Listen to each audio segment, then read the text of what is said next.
വർഷങ്ങളായി കോൺഗ്രസിന് വേട്ടയാടിക്കൊണ്ടിരുന്ന ഒരു കേസാണ് നാഷണൽ ഹെറാൾഡ് കേസ്. അതിലൊരു വലിയ വിധി തന്നെയാണ്, ഉത്തരവ് തന്നെയാണ് കോടതിയിൽ നിന്നുണ്ടായത്. കഴിഞ്ഞ 7 വർഷമായിട്ട്, അത് 7 വർഷത്തിലധികമായിട്ട് സാധാരണ കോൺഗ്രസ് പ്രവർത്തകൻ, കന്യാകുമാരി മുതൽ കാശ്മീർ വരെയുള്ള സാധാരണ കോൺഗ്രസ് പ്രവർത്തകന് അവന് അഭിമാനത്തെ ചോദ്യം ചെയ്യുന്ന രീതിയിൽ പ്രധാനമന്ത്രിയും ആഭ്യന്തരമന്ത്രിയും അടക്കമുള്ള BJP നേതാക്കന്മാർ ആക്രമിക്കുന്ന ഒരു കേസാണ് നാഷണൽ ഹെറാൾഡ് കേസ്. അവരുടെ മുമ്പിലുണ്ടായ സങ്കല്പം എന്തായിരുന്നു?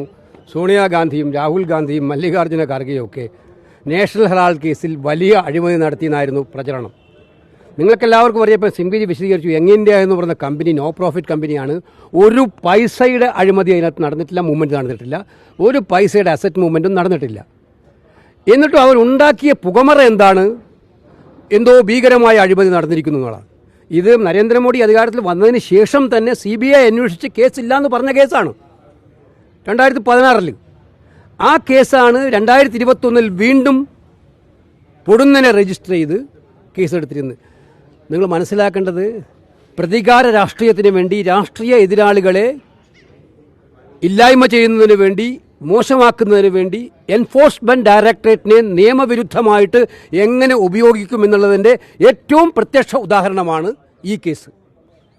ഇന്ത്യയിൽ BJP ഗവൺമെൻറ് EDയെ മിസ്യൂസ് ചെയ്തുകൊണ്ട്, ദുരുപയോഗപ്പെടുത്തിക്കൊണ്ട് രാഷ്ട്രീയ എതിരാളികളെ, പ്രത്യേകിച്ച് ഗാന്ധി കുടുംബത്തെ, കോൺഗ്രസ് അധ്യക്ഷനെ എങ്ങനെ അപകീർത്തിപ്പെടുത്താൻ ശ്രമിക്കുന്നു. നിങ്ങൾക്കറിയാം, രാഹുൽ ഗാന്ധി നിങ്ങളൊക്കെ ഉണ്ടായിരുന്നു അവിടെ, 55 മണിക്കൂറാണ് 4 ദിവസം ഇൻ്ററോഗേറ്റ് ചെയ്തത്. വെള്ളം പോലും കൊടുക്കാതെ ഉണ്ടാക്കിയ പ്രതീതി എന്താണ്? രാഹുൽ ഗാന്ധി എന്തോ കുറ്റം ചെയ്തു.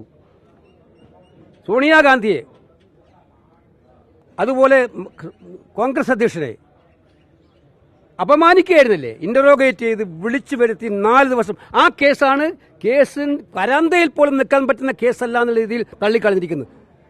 ഇത് സത്യത്തിൽ EDയുടെ മുഖത്തേറ്റ കനത്ത പ്രഹരമാണ്. നരേന്ദ്രമോദിയുടെയും അമിത്ഷായുടെയും മുഖത്തേറ്റ അവരുടെ ഈ നടപടികൾക്കെതിരെ കനത്ത പ്രഹരമാണെന്നുള്ള കാര്യത്തിൽ സംശയം. അല്ല, അവർ സമീപിക്കുമല്ലോ. ED തന്നെ രജിസ്റ്റർ ചെയ്തിരിക്കല്ലേ ഒരു കേസ്. അവരുടെ ജോലി, അവരുടെ യജമാനന്മാർ പറയുന്നത് നിയമം അല്ലെങ്കിലും നിയമവിരുദ്ധമാണെങ്കിലും യജമാനൻ പറഞ്ഞ് പോവാ. ED എന്ന് പറയുന്നത് BJPയുടെ ഒരു ഡിപ്പാർട്ട്മെന്റ് എന്ന് പോലും പറയാൻ പറ്റില്ല. അതിനേക്കാൾ തരംതാണ ഭാഷ ഉപയോഗിക്കേണ്ടി വരും. അത് ഉപയോഗിക്കാൻ പറ്റാത്തതുകൊണ്ടാണ്. ആ രീതിയിൽ തരംതാണിരിക്കുകയല്ലേ ഏജൻസികൾ. തീർച്ചയായിട്ടും അവർ കഴിഞ്ഞ മോഡിയുടെ എല്ലാ പ്രസംഗങ്ങളും എടുത്തു നോക്കിയാൽ അറിയാം. ആ പ്രസംഗത്തിന് ഒരു ധാർമ്മികത ഉണ്ടെങ്കിൽ പ്രധാനമന്ത്രി ആദ്യം രാജ്യത്തോട് മാപ്പ് പറഞ്ഞ് രാജിവെക്കുകയാണ് വേണ്ടത്.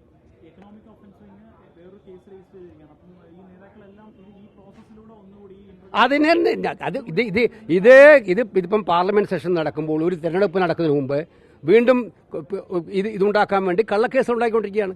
അവരെത്ര കള്ളക്കേസ് കൊടുത്താലും പേടിക്കുന്നവരാണോ ഞങ്ങളെല്ലാം? ഫൈറ്റ് ഔട്ട് ചെയ്യും രാജ്യത്തെ. പക്ഷേ ഇതിനകത്തുള്ളൊരു വിജയം എന്ന് പറയുന്നത്, ഈ കോടതി മുമ്പായിട്ടുള്ള ഈ കേസിന്റെ വിധി പുറത്തു വന്നതോടുകൂടി ഇവർ നടത്തിക്കൊണ്ടിരിക്കുന്ന, അപമാനകരമാക്കുന്ന രീതിയിൽ നടത്തിക്കൊണ്ടിരിക്കുന്ന വ്യാജ പ്രചരണങ്ങളുടെ കള്ളി വെളിച്ചത്തായി എന്നുള്ളതാണ് ഇതിനകത്ത് ഏറ്റവും പ്രധാനപ്പെട്ട കാര്യം.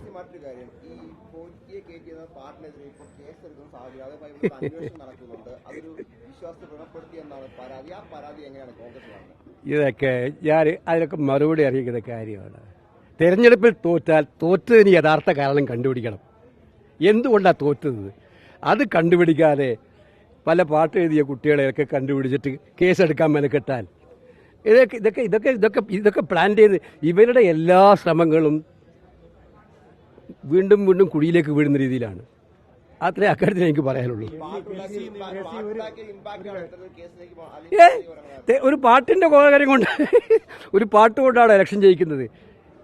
സോണിയാഗാന്ധിയെക്കുറിച്ച്, നരേന്ദ്രമോദിയെക്കുറിച്ച്, അല്ലെങ്കിൽ പിണറായി വിജയനെക്കുറിച്ച് എന്തെല്ലാം പാട്ടുകൾ ആരൊക്കെ എഴുതിക്കൊണ്ടിരിക്കുന്നത്. ഇതിനകത്ത് ഞാൻ പറഞ്ഞല്ലോ, ഇതിനകത്ത് ആ രീതിയിൽ അതിനെ കാണുന്നതിന് പകരം അത് വേറെ രീതിയിൽ കാണുന്നതിനാണ്, അതിലും വർഗീയത കാണുന്നതാണ് ഞാൻ മനസ്സിലാക്കുന്നത്. ഇപ്പം നിങ്ങളിപ്പോൾ ഇന്നലെ കണ്ടതല്ലേ, അവരുടെ വിലയിരുത്തൽ തന്നെ കണ്ടാൽ മനസ്സിലാക്കുമല്ലോ. ഭരണപരാജയമല്ല, ഭരണത്തിന്റെ മേന്മയാണ് ഇത്രയും സീറ്റ് UDFന് കിട്ടിയെന്ന് അവർ കണ്ടുപിടിച്ചിരിക്കല്ലേ സംസ്ഥാന കമ്മിറ്റി കൂടിയിട്ട്. അല്ല, അതിനകത്ത് അവർ തമ്മിൽ തർക്കിച്ച് തീർക്കട്ടെ. അത് എന്തായാലും ഞങ്ങൾക്ക് ഇതിനകത്ത് കൃത്യമായിട്ടുള്ള നിലപാടുണ്ട്. ഞങ്ങളുടെ മീറ്റിംഗ് കൂടിയിട്ട് അത് തീരുമാനിക്കും. ആശ്ചര്യകരം എന്നേ എനിക്ക് പറയാൻ പറ്റുള്ളൂ. സിസ തോമസിനെ വി സി ആയിട്ട് വെച്ചപ്പോൾ നിങ്ങൾ കണ്ടതാണ് കേരള യൂണിവേഴ്സിറ്റിയിലെ വിദ്യാർത്ഥികളെ ഭാവി പോലും അപകടത്തിലാക്കിക്കൊണ്ട് അവിടെ പരീക്ഷ പോലും നടത്താൻ പറ്റാത്ത സാഹചര്യമായിരുന്നു ദിവസങ്ങളോളം. ആ കുട്ടികളുടെ ഭാവിയെക്കുറിച്ച് ഒരു ചിന്തയും ഇല്ലാതെ സർക്കാർ സ്പോൺസേഡ് സമരമാണ് SFI അടക്കമുള്ള CPM അടക്കമുള്ള ആളുകൾ നടത്തിയത്.